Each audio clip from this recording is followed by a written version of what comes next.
آپ کے نبی نے ارشاد فرمایا ہر شخص کے 3 دوست ہوتے ہیں. پھر وضاحت کرتے ہوئے ارشاد فرمایا پہلا دوست انسان کا مال ہے. جیسی موت آئی مال گیا. اور یہ یاد رکھیے گا جتنا مال چھوڑ کر مریں گے موت اتنی دردناک ہوگی. آپ کی لینڈ کروزر ادھر، جوتے، موزے، کپڑے، بڑا محل، جتنا آدمی مال چھوڑ کے مرتا ہے اتنی تکلیف زیادہ. آپ کے پاس 40,000 کا موبائل ہے، کوئی سنیچ کر کے لے جائے تو دکھ ہوگا نا، لیکن 1 لاکھ کا ہو تو، اور اگر 5 لاکھ کا بریف کیس چھین کر بھاگ جائے تو، اور اگر آپ کی دکان میں 2 کروڑ کی ڈکیتی کر کے چلے جائیں تو، جتنا زیادہ مال چھنتا ہے اتنی اذیت اور تکلیف زیادہ ہوتی ہے، جو ابھی ہمیں نہیں پتہ چل رہی ہے موت کے وقت ہوگی.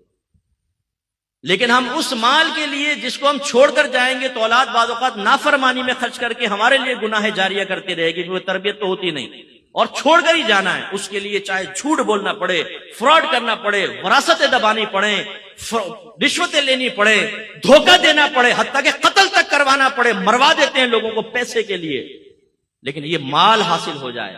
جیسی موت کا جھٹکا آئے گا گئے. حضرت سیٹھ جی کو فکر تھی 1 کے 10 کیجئے، موت آ پہنچی کہ صاحب جان واپس کیجئے.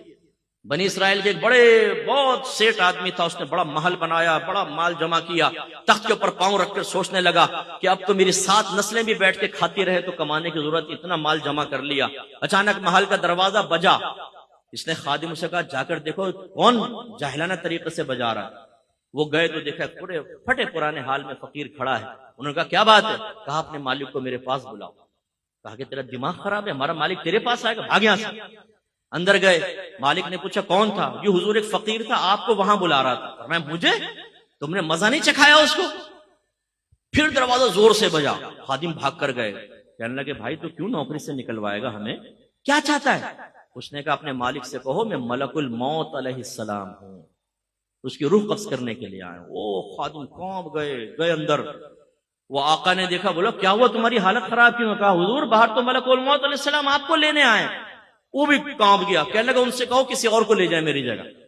ملک الموت علیہ السلام اندر تشریف لائے. فرمایا جب موت کا وقت آتا ہے پھر ٹلتا نہیں ہے، لیکن مجھے اللہ نے حکم دیا ہے کہ مجھے تھوڑی سی تجھے میں مہلت دے دوں، تو جو کرنا چاہتا ہے کر لے. اس نے کہا اچھا. سارا مال جمع کیا اور کہا اے مال تجھ پہ خدا کی لعنت ہو جائے، تو نے مجھے غافل رکھا اور تیری مشغولیت میں اپنے اللہ کو راضی نہ کر سکا، تجھ پہ لعنت ہو جائے. اس مال کو اللہ نے بولنے کی طاقت عطا فرمائی. اس مال نے کہا لعنت مجھے نہ کر، اپنے آپ کو لعنت کر.